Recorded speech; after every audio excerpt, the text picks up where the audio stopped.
titulamos Características de un cristiano. Características de un cristiano.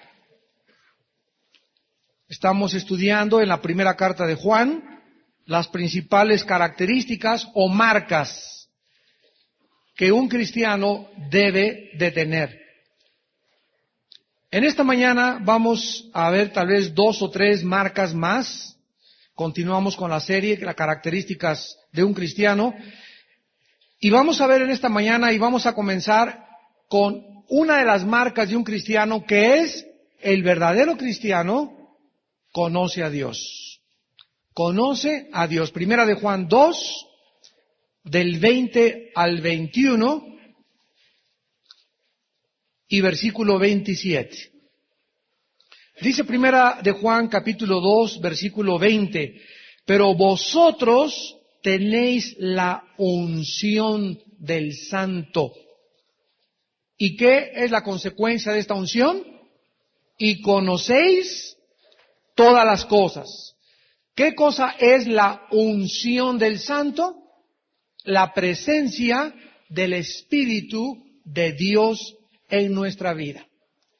Entonces, tenemos una unción todos aquellos que somos llamados hijos de Dios, y esta unción, vamos a ver más adelante, podemos nosotros hacerla que crezca, que se desarrolle, que pueda verdaderamente usarnos, que se derrame de una forma maravillosa en nuestra vida, o también esta unción la podemos nosotros desperdiciar. La podemos apagar y le podemos causar dolor. Porque esta presencia, esta unción dentro de nosotros es una persona viva que se llama el Espíritu Santo. Dice 1 Juan capítulo 2 versículo 20 y el versículo 21, no os he escrito como si ignoraseis la verdad, sino porque la conocéis y porque ninguna mentira procede de la verdad. Un cristiano es una persona que tiene una presencia divina. No es una persona que haya sido bautizada, no es una persona que haya atravesado ritos religiosos, no es una persona que pertenezca a una religión, a una denominación, a una iglesia, sino que es una persona que tiene dentro de ella a el Espíritu Santo. La presencia misma de Dios espiritualmente hablando. Pero además dice el versículo 21 que el cristiano es una persona que ya no ignora la verdad. Es una persona que comienza a conocer la verdad de Dios. Vayamos antes al capítulo 4 del Evangelio de Juan y analicemos brevemente el encuentro entre Cristo y la mujer samaritana. Juan capítulo 4. Y veamos este encuentro del Hijo de Dios con esta mujer samaritana que nos revela precisamente el meollo, el núcleo de la verdad que vamos a continuar a desarrollar. Dice el capítulo 4, versículo 21, que Jesús se acerca a la mujer, pero creo que vamos a leer antes el versículo 20. Juan capítulo 4, versículo 20. Le dice la mujer a Jesús, nuestros padres adoraron en ese monte, o en esa religión, o a mí me bautizaron bajo esa religión. Podríamos traducirlo al lenguaje moderno. Ustedes dicen que hay nada más en Vida Nueva, ustedes dicen que bajo la iglesia evangélica, ustedes dicen que ese es el lugar donde se debe de adorar.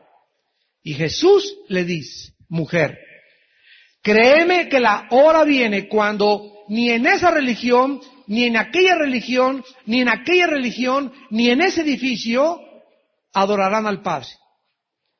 Ustedes adoran lo que no saben. ¿Quién es, de acuerdo a la Biblia, una persona religiosa? Es una persona que pertenece a una religión por tradición, porque ahí nació, sin embargo, no conoce a quién está adorando. Él llega a su iglesia y los musulmanes se hincan y alaban a Alá, etcétera, etcétera. Los hindúes tienen quién sabe cuántos dioses. Los budistas no tienen ningún dios porque el budismo es una religión atea.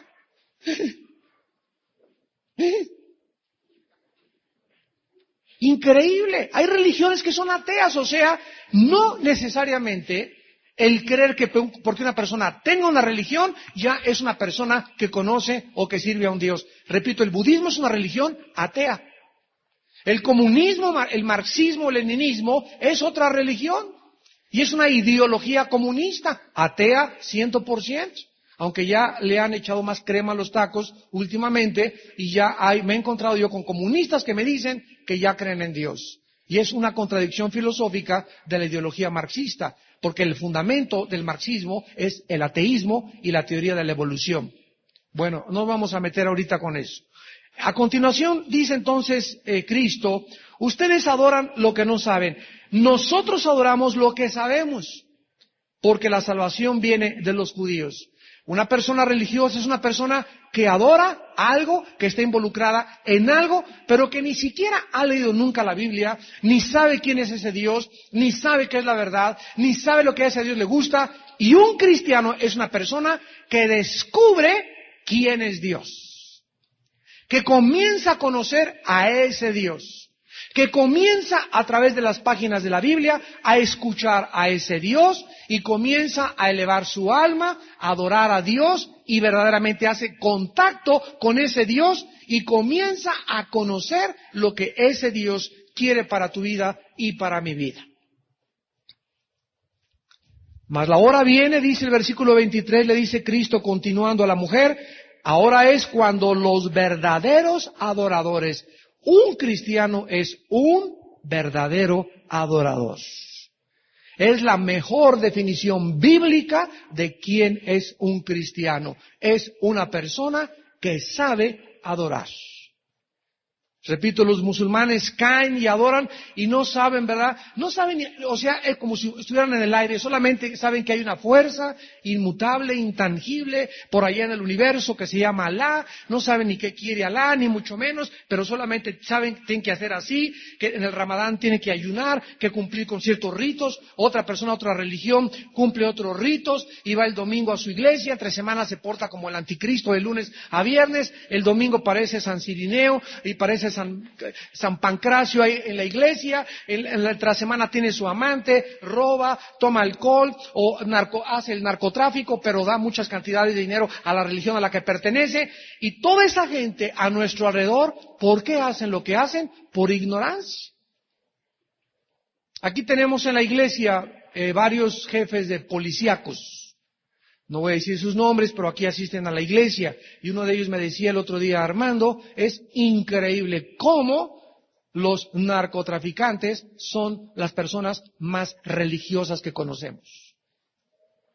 Ahí los tenemos en los separos, ¿verdad? Y en la procuraduría, y ahí están, pero sacan su estampita, ¿verdad? Y se persinan, y hacen esto, y por aquí, por allá, y dan dinero a la religión a la que pertenecen, pero siguen haciendo y envenenando las mentes y los corazones de millones de personas a través de las drogas. ¿Por qué lo hacen? Por ignorancia.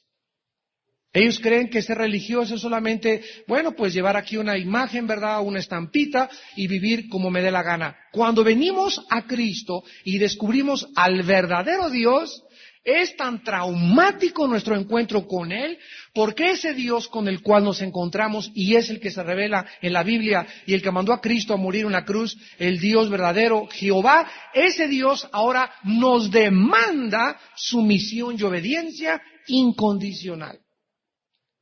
La persona religiosa no le conviene convertirse al Dios verdadero porque su religión es muy cómoda.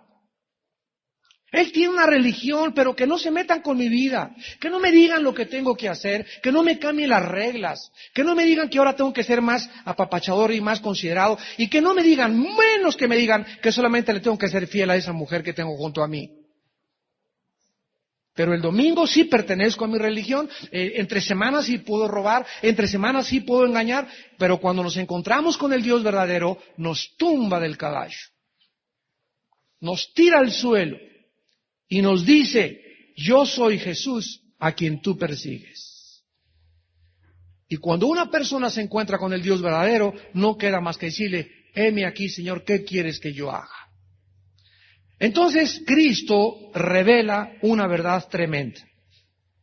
Las personas religiosas adoran y creen que es en un lugar, en un edificio, en una situación donde ellos entran. Y la persona religiosa es la persona que entra a su iglesia, llámese como se llame, y cree esa persona que ahí, en ese edificio, ahí se encuentra Dios.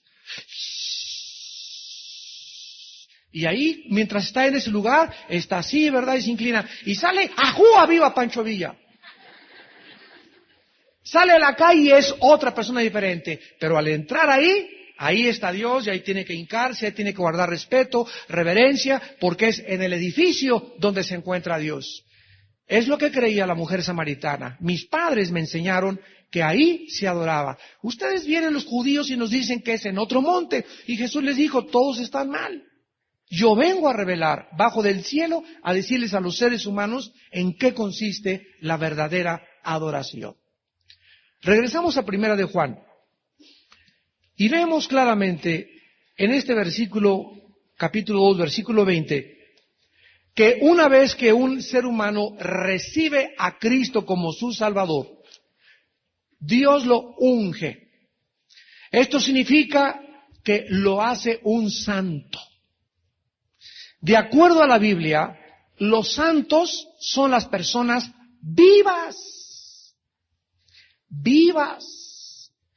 que mientras están en vida recibieron la unción de Dios en sus vidas, y esa presencia divina de Dios en mi vida, que es lo que significa la palabra santo, no es que yo sea más bueno, porque este es el error gravísimo de la mayor parte de las personas religiosas. Y yo me he encontrado hasta cristianos que tienen como 6 meses en Cristo, o 1 año en Cristo, y tú eres cristiano, y siempre me contestan, pero no soy tan bueno. O sea, porque se echan de vez en cuando sus tragos, o porque un cigarrito de vez en cuando, o como dice una canita al aire, pero lo primero que te dicen es que, bueno, sí, pero no soy un santo. Eso se defienden inmediatamente. Le digo, ¿eres cristiano o no? Sí, pero no soy un santo, me contestan. Le digo, ¿sabes una cosa? Es que no entiende lo que significa ser santo. Claro que lo eres, aunque tengas cara de Saddam Hussein. Santo no es que te haga más bueno. Santo es porque tienes la presencia de Dios en tu vida. Y esa presencia de Dios va a ir poco a poco en tu vida, apartándote, alejándote, llevándote lo más lejos posible de esa mugre y de ese lodo de donde Dios nos sacó. Y eso va a tomar tiempo y tienes que tener paciencia, pero santo no significa que seas impecable y que irreprensible. No hay ningún ser humano que se pueda considerar irreprensible. Cuando le dice Pablo a Timoteo que los líderes sean irreprensibles, significa que sean personas que sean honestas en reconocer sus pecados. Porque irreprensible es solo Jesús. Significa sin mancha y sin arruga. Espiritualmente los amos delante de Dios, pero no en la experiencia aquí abajo en la tierra. Entonces, esta unción que nosotros tenemos, ¿cuándo vino? Vamos a Juan capítulo 16. Y dice la Biblia que Jesús, antes de morir, les anunció a sus discípulos en Juan 16, versículo 7.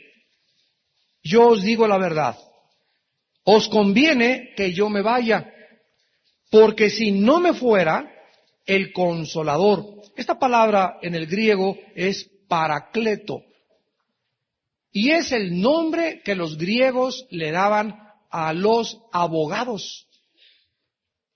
A los abogados. Porque significa una persona que es llamada al lado de otra para ayudarla, defenderla, animarla y protegerla delante de la ley. Que lo acusa. Ese es un abogado, de acuerdo a la definición griega.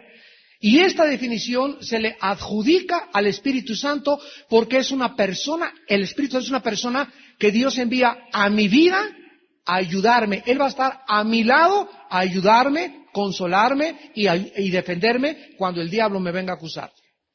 Y el Espíritu Santo, mi abogado, me va a convencer a mí que antes de que Él me pueda defender, yo tengo que reconocer que he pecado. Versículo 8. Y cuando venga, convencerá al mundo de pecado. ¿Quién va a convencer de pecado a tu esposo? ¿Quién va a convencer de pecado a tu hijo de 18 años que se droga? ¿Quién va a convencer de pecado a tu primo, a tu tío, o a tus familiares, o a tu amigo? No es tus acusaciones. Eres un borracho, te vas a ir al infierno. Si no vas a la iglesia, te vas a condenar, hijo, etcétera, etcétera. ¿Quién es el que convence al ser humano de que es pecador? El Espíritu Santo. ¿Y qué usa el Espíritu Santo para que una persona pueda tener convicción de pecado? Porque no es hasta que la persona tiene convicción de pecado que puede confesar su pecado. Y puede el Espíritu Santo ayudarlo y sacarlo del pozo en que se encuentra. El que convence de pecado es el Espíritu Santo y siempre usa la Biblia. La Biblia es el instrumento que el Espíritu Santo usa para poder a una persona convencerla de pecado. Vamos a ver cómo opera esto primero con los incrédulos. Tú estás casado con una mujer que no es creyente, o estás casado con un hombre que no es creyente. No es tu actitud, mujer, de decirle, eres un borracho, tienes cara de lagarto, te vas a ir al infierno, el pastor dijo que te vas a ir derechito como los sodomitas al infierno, te vas a ir al lago de fuego. No es la forma en la que una persona nunca, ni a tu abuelita, ni a tu hijo, va a poder hacerlo, que crea en Cristo. Nuestra posición con las personas que no son cristianas es orar por ellas. En la noche, Padre Santo, mira a mi esposo, Padre, yo te pido, Dios mío, que salve su alma. Te pido por mi esposa, te pido por mi abuelita. Mira, ella no entiende, Padre Santo, porque ya está grande, pero tu Espíritu Santo lo puede hacer. Mi esposo no entiende ni me hace caso a mí. Yo te pido, Padre, y entiende, cuando tú oras por una persona, esa persona, tu tío, tu abuelo, alguien, va a ir en el metro, en la calle, y créelo, que se va a encontrar con una persona que le va a hablar de Cristo. O va a ir algún día a algún desayuno, va a aceptar, voy a aceptar ir contigo a esa reunión donde se predica la Biblia. Va a aceptar, y cuando esa persona sea expuesta a qué cosa, a la palabra de Dios, entonces esa persona al ir al desayuno o a una conferencia bíblica va a oír la palabra y va a comenzar a tener convicción y comenzar a decir, chirrión, ya siento calientito el asiento. Va a comenzar en su conciencia a despertar la conciencia, por la conciencia de la persona que no es cristiana está adormecida. Entonces no hay nada que la haga despertar más que la unción, el Espíritu Santo. Él es la persona que despierta la conciencia de los demás. Entonces la persona se expone, el Espíritu Santo le habló en el desayuno, en la conferencia o en el estudio bíblico, y no creas que luego se van a convertir. Hay muchos que ya vienen bien preparados, pero sí estuvo bien, ¿verdad? Pero no va a dormir esa noche. Y va a comenzar a sentir que hasta se le aparece en la noche ¿ya sabes quién? El enemigo, ¿verdad? Siente que le jalan los pies, va a comenzar a sentir y el Espíritu Santo no lo va a dejar. Y si tú sigues orando por esa persona y por tu hijo o por tu hija, aunque veas que la situación está desesperada y está peor mi hijo y tu hijo, Dios es fiel y su palabra nunca regresa vacía.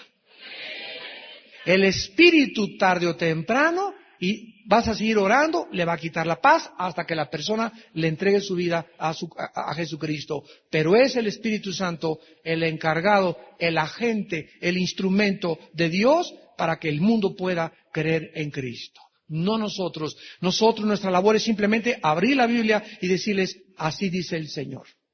Y ser fieles a este mensaje y hablarla tal como la Biblia está escrita, para que el Espíritu Santo haga su labor en los corazones humanos. Ahora, aquí en Juan 16, dice el versículo 13, que cuando el Espíritu de verdad venga, Él es el que nos guiará a la verdad, el Espíritu Santo. O sea, cuando yo vengo a la Biblia sin el Espíritu Santo, como literato, como intelectual, doctor en ciencias políticas, y como magistrado de por aquí por allá, y como escritor, y como dramaturgo, como tú le quieras llamar. Si yo vengo a la Biblia sin la unción, nunca voy a conocer la verdad. Porque este libro está sellado. Haz de cuenta que tiene un candado este libro, espiritualmente hablando. Entonces, el único que le quita el candado, el sello a la Biblia para que la persona pueda abrirla y la luz salir e iluminar su entendimiento es el Espíritu Santo. Entonces, si tú vienes a la Biblia sin haber recibido antes a Cristo o al Espíritu Santo, va a ser solamente una obra de literatura, de poesía. Está interesante la arqueología que tiene la Biblia, las evidencias científicas de la Biblia, la historicidad de la Biblia, la perfección de la Biblia, pero nada de eso cambiará tu vida interior. Te dará simplemente conocimiento y tendrás más conocimiento intelectual de la Biblia, pero lo que cambia mi vida interiormente es la presencia del Espíritu Santo al leer la Biblia, y estas palabras se hacen vida dentro de mi espíritu. El Espíritu Santo toma estas palabras de la Biblia porque Jesús dijo, mis palabras son espíritu y son vida.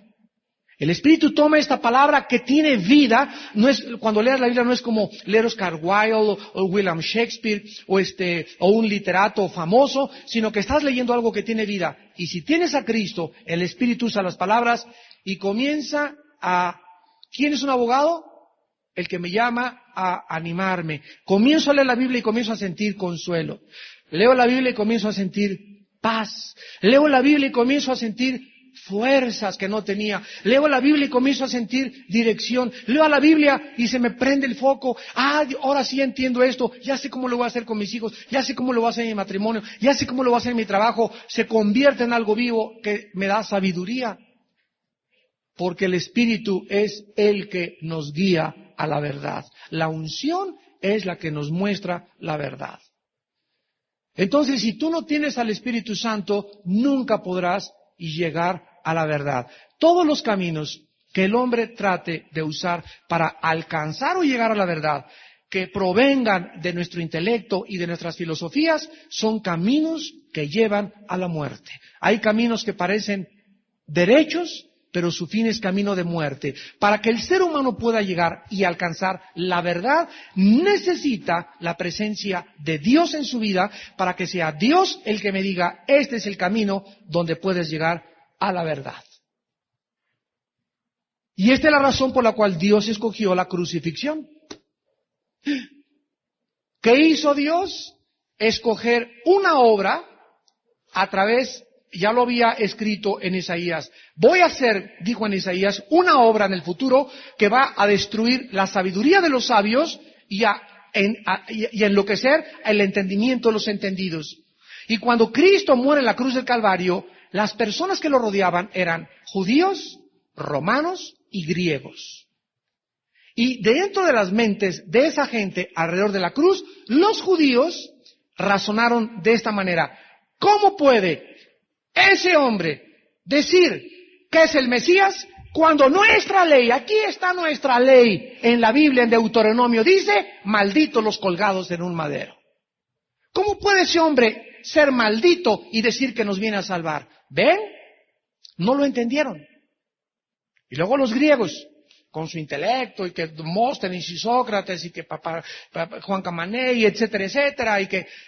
¿Cómo puede ese hombre decirse el Mesías cuando Dios deja morir a su hijo? Nuestros dioses Titán, nuestros dioses Neptuno, los dioses de los griegos eran dioses poderosos, dioses victoriosos, dioses que no dejaban que los humanos se acercaran a ellos y que menos lo crucificaran en una cruz. Para los griegos era locura lo que ese hombre decía hacer en la cruz.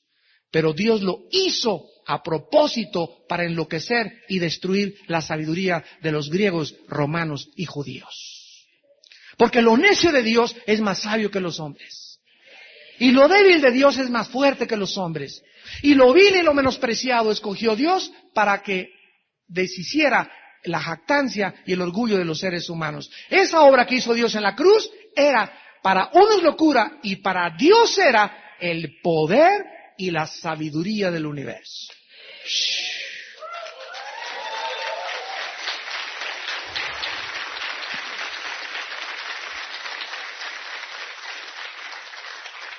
Cristianos que me escuchan ya entienden ahora por qué Él dice, mis pensamientos no son mis pensamientos, ni mis caminos vuestros caminos. Nada de lo que Dios hace puede ser captado por la razón per se humana.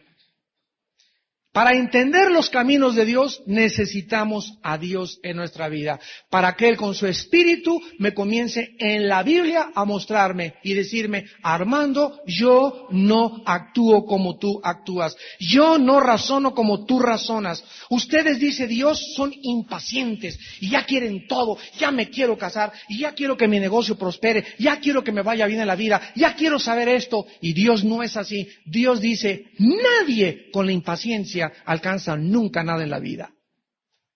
Dice en hebreo, por la fe y la paciencia recibirán las promesas. Todas las promesas que Dios te hace, necesitarás una virtud en tu vida que se llama paciencia. La gente por la impaciencia roba y acaba en la cárcel. Por la impaciencia las muchachas venden sus cuerpos y acaban en la prostitución. Por la impaciencia de tener un departamento. Por la impaciencia de comprarme un carro, hago negocios sucios. Por la impaciencia de comprarme ese departamento que sé que nunca lo voy a comprar, comienzo a vender droga. Porque todo lo queremos los seres humanos de esta manera, pero el camino de Dios es a largo plazo. El diablo siempre trabaja a corto plazo y te ofrece todo así, rápido, como una sopa marucha. En el microondas ahorita, en 3 minutos ya tienes esto. Insofacto, café instantáneo, todo es instantáneo en la vida que vivimos. No es así con Dios. Con Dios es una caminata larga y con mucha paciencia para aguantar y soportar la presión del mundo y del diablo que nos quiere empujar y sacarnos del camino de la paciencia. Fue lo que hizo con Cristo. Se acerca con Cristo y le dice, tú eres el Hijo de Dios, dile esas piedras que se conviertan en pan. O sea, ¿para qué te esperas? Llevas 40 días comiendo, échate una torta. Tú eres el Hijo de Dios, tú tienes poder, ¿verdad? Esa torta normal dice así y se convierte en una hamburguesa McDonald's. Pero no era pecado que Cristo participara de esa torta. El pecado era que Jesús estaba en la voluntad de su Padre. Y la voluntad de su Padre era que Él no comiera en ese tiempo de prueba. Entonces el diablo que hizo tratar de empujarlo y sacarlo del camino del Padre para que Cristo actuara fuera de la voluntad del Padre. Y esa es la tentación satánica contra nosotros. El diablo nos quiere que actuemos sin tomar en cuenta a Dios.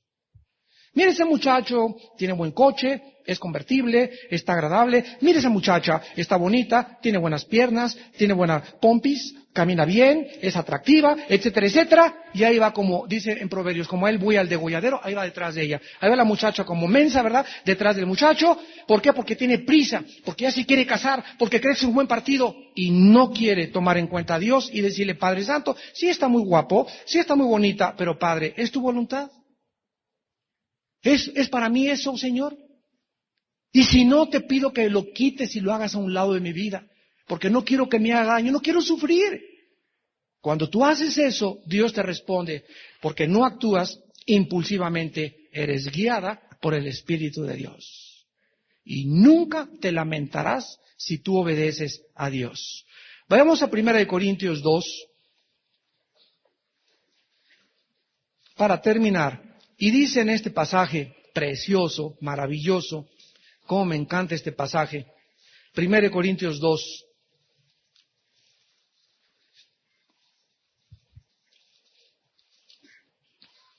Dice en el versículo 10 en adelante, 1 Corintios 2:10, Dios nos las reveló. Esta palabra revelación es clave en la Biblia. Porque la revelación es la impartición del conocimiento de Dios a mi espíritu. Eso es lo que se llama revelación.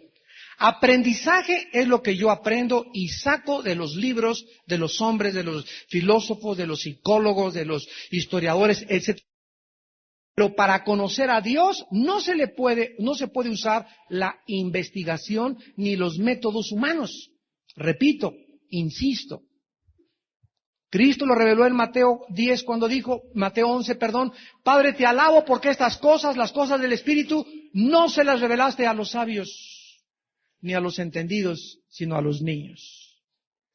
Y Jesús más tarde dijo, tenéis que convertiros como los niños para entrar al reino de Dios. Un niño es una criatura que si tú eres budista, la programas y le metes el software a su disco duro y lo haces budista y responde como budista. Si eres católico, le metes el disco duro y él se cría como un católico. Si eres protestante, lo haces protestante. Si eres musulmán, lo haces musulmán. Los niños no están programados. Ellos fácilmente reciben cualquier programa porque tienen vacío el disco duro.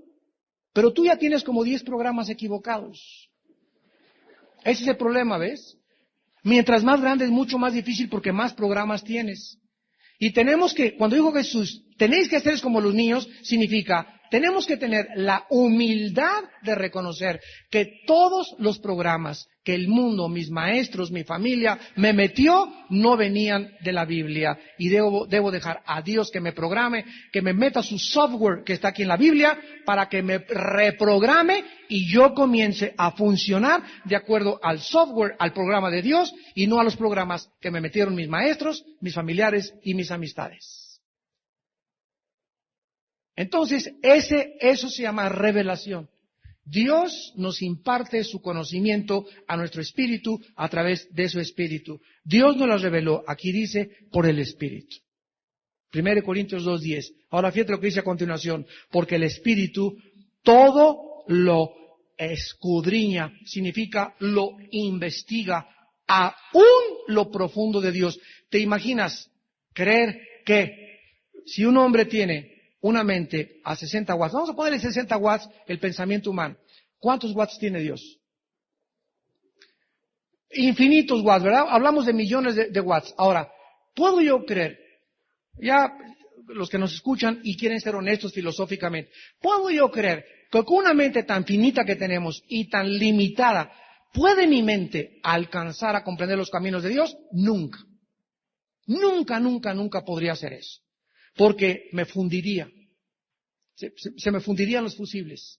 Por eso todos los grandes ateos han acabado locos. Como Nietzsche, acabó homosexual y loco en un manicomio. Jean-Paul Sartre, Ingersoll, Carlos Sagan, el astrónomo que se acaba de morir hace pocos años, que dijo, el universo es todo lo que existe, todo lo que es, y no hay nada fuera del propósito que tú puedes ver y alcanzar por tus 5 sentidos.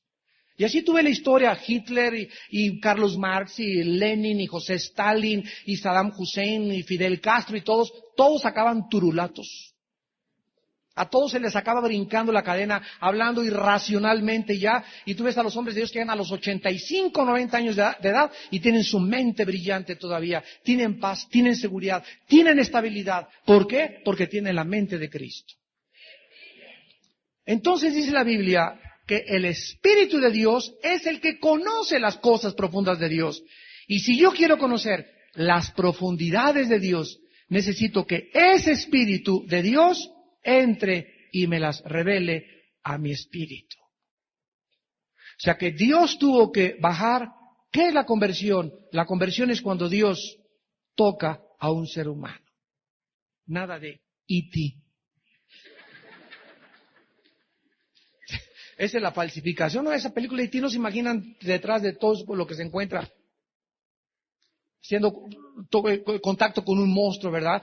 Esa es precisamente la conversión, cuando el ser humano toca el dedo de Dios. En ese momento recibimos la descarga, tocamos a Dios y Dios nos imparte su espíritu y es lo que se llama nacer de nuevo. Y dice el versículo 11 que destruye la psicología humana.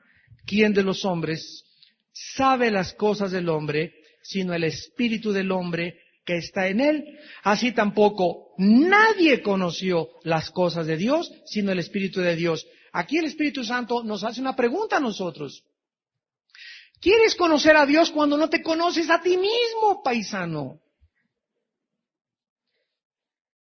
¿Quieres conocer a Dios cuando no sabes de dónde vienes tú? ¿Quieres conocer a Dios cuando no sabes si vienes del chango, eres el resultado de la evolución o de la selección natural, o si vienes de los Himalayas, o si vienes, no sabes ni siquiera de dónde vienes, ni cómo comenzó el mundo, ni cuál es el propósito de tu vida, y quieres, sin conocerte a ti mismo, conocer a Dios? Qué absurdo, ¿verdad? ¿Quién es un psicólogo? Es una persona que trata de estudiar la conducta humana a través, hay 3 escuelas, que es el psicoanálisis, el conductismo y la psicología transpersonal. El psicoanálisis es el más famoso porque lo estableció Freud, el conductismo es el de Skinner, ahorita en California un psicólogo muy famoso, y es una persona que llega y comienza a preguntarte, ¿verdad? Bueno, ¿qué te pasó? Acuéstate aquí, ahí relájate, ¿verdad? Cuéntame tus traumas de tu pasado, qué te hizo tu mamá, qué te hizo tu papá, recuérdame tu infancia, etcétera, etcétera, y tratar de asociar cosas traumáticas o causas que hayan lastimado el alma o la mente de la persona para poder determinar por qué esa persona actúa de esa manera anormal. Y una vez que la persona dice, bueno, mira, tú eres así por esto y por esto y por esto, el problema con la psicología es que no tiene, escúchenme señores psicólogos, no tienen una terapia adecuada para tratar con el paciente más que chochos, ecuaniles, Valium, pastillas tranquilizantes, y comienza la persona, no, estoy bajo el control de un Valium, 1/4 de gramo diario, pero el psicólogo me está controlando esto. Va a pasar el tiempo en que tu neurosis, tu esquizofrenia, tu manía depresiva va a aumentar porque no hay nada que sane al ser humano más que la sangre de Jesucristo. Nada.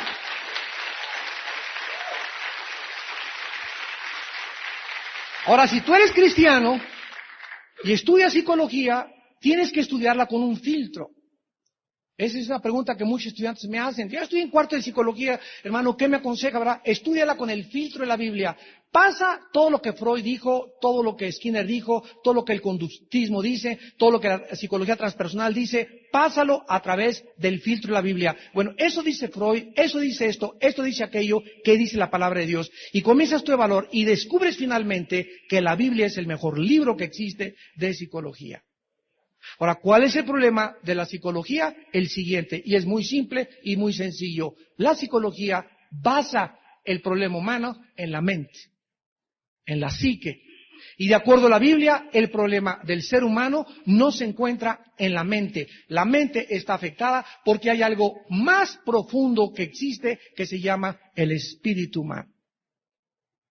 Entonces, el problema humano es espiritual, no es psicológico. El problema psicológico se presenta debido a problemas más profundos que no puede llegar una mente humana o un psicólogo o un psiquiatra a determinar, que es el espíritu, porque el espíritu solamente Dios lo conoce, aún lo profundo de Dios. Entonces, cuando el espíritu humano es sanado, cuando el espíritu humano es hecho una nueva criatura o ha renacido, el espíritu humano, ¿qué hace? Contactarse con Dios. Entonces, Dios me comienza a mandar información, ¿a dónde? A mi mente, no, a mi espíritu. Y mi espíritu le manda la información a mi mente. Y mi mente le manda la información a mi cuerpo. Y entonces ahora comienzo a convertirme en un ser estable y completo o maduro, que es lo que se llama en la Biblia íntegro, integridad. Dios ahora ha cambiado mi espíritu. Mi mente ya no confío, sígueme con cuidado, ya no vuelvo a confiar en mis emociones ni en mis sentimientos, que son traicioneros. Si mis emociones y mis sentimientos me inclinan hacia alguna cosa que esté en contra de la Biblia, es una mentira lo que mis sentimientos y mis emociones me están diciendo. Yo me encuentro parejas que me dicen, es que ya no la quiero. ¿De veras, Chucho, ya no la quieres? No, hermano, ya no la quiero.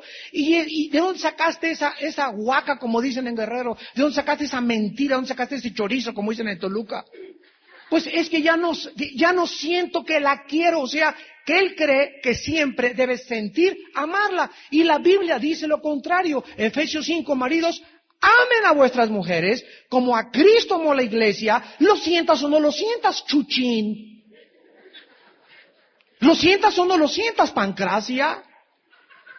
Porque a veces todos los matrimonios, ¿verdad? Sentimos, nos peleamos y nuestros sentimientos están arriba y luego bajan y suben las emociones y ya siento que no quiero a mi esposa ahorita. ¿Y qué voy a hacer? ¿Y qué voy a hacer cuando yo siento que no la quiero? ¿Me voy a ir con otra?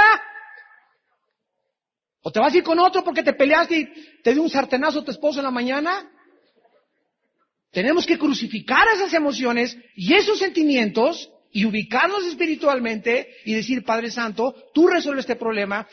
Te lo digo, ya no siento que quiero a mi esposa. Oh Dios, dame tú el amor que mi esposa necesita, que yo le tengo que dar. Ya no amo a mi esposo, pero tú eres el Dios de los milagros y es pecado. Yo no puedo hacer nada, no me puedo divorciar, a menos de que mi esposa se vaya con otro o mi esposo se vaya con otro. Pero si no es esa situación, Señor, dame, restaura, sana el amor en nuestro matrimonio.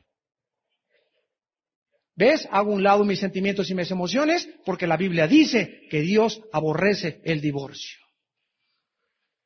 A menos, repito, que haya adulterio o que te abandone el marido y que se vaya ya con otra o que se vaya tu esposa con otra, ahí quedas en una posición. La víctima puede volver otra vez a iniciar un nuevo matrimonio. Mas la persona que adultera y se va con otra persona siempre vive bajo una maldición de adulterio. Y el que se casa con el adúltero también adultera.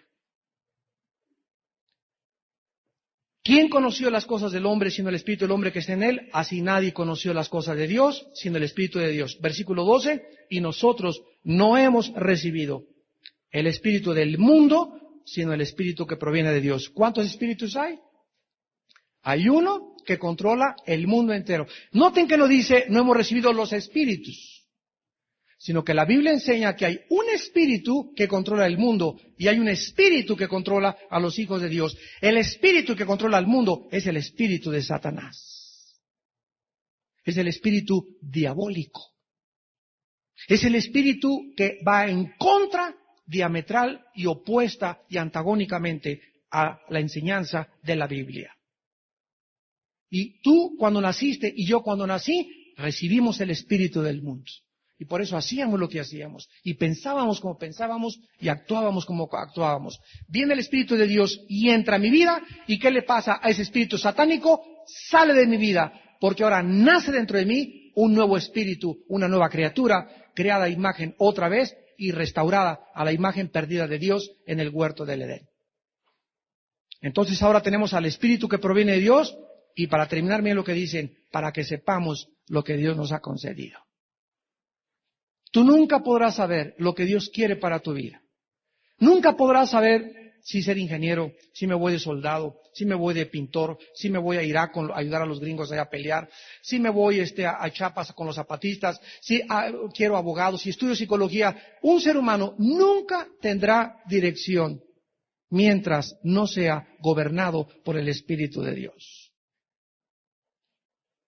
Te casarás equivocadamente y te va a ir como en feria. Harás negocios y te vas a lamentar. Todo lo que emprendas en la vida no tendrá la bendición de Dios porque no fuiste guiado por el Espíritu de Dios.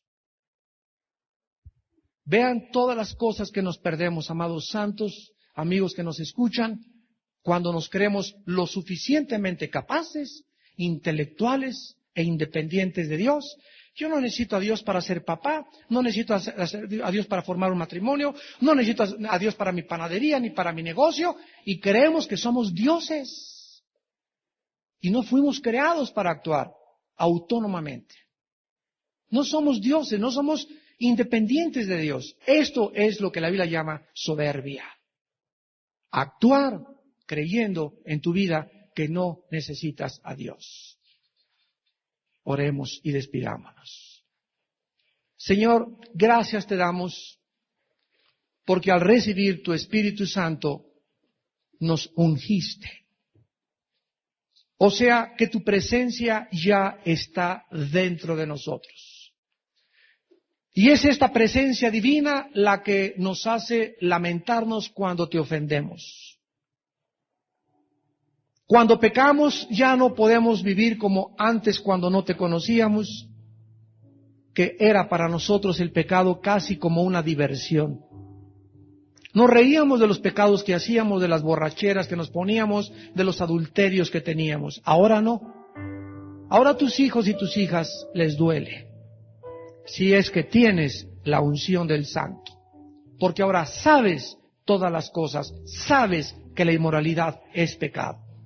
Sabes que el robo es pecado. Sabes lo que Dios quiere para ti. Y esa culpa que el Espíritu nos hace sentir, tú no quieres que vivamos con ella. Simplemente el que confiesa ese pecado, Dios es fiel y justo para perdonarlo y limpiarlo de todas sus maldades. Padre Santo, en esta mañana te damos las gracias porque estamos comenzando a conocerte.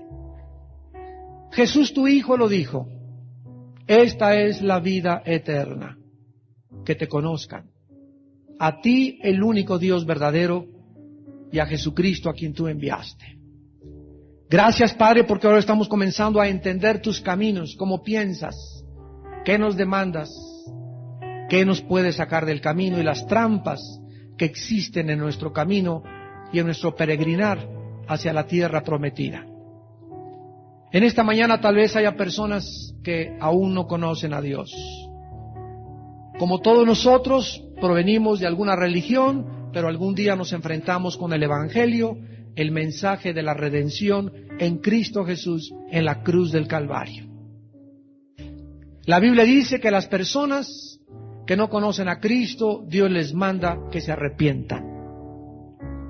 Y si en esta mañana hay personas que por primera vez quisieran invitar a Jesucristo a sus vidas como su Señor y su Salvador, y salir de esta tarde por primera vez en tu vida con esta unción, con esta presencia que Dios te va a impartir, con este conocimiento que vas a comenzar a tener, y hoy mismo que abras la Biblia ya va a ser diferente para tu entendimiento.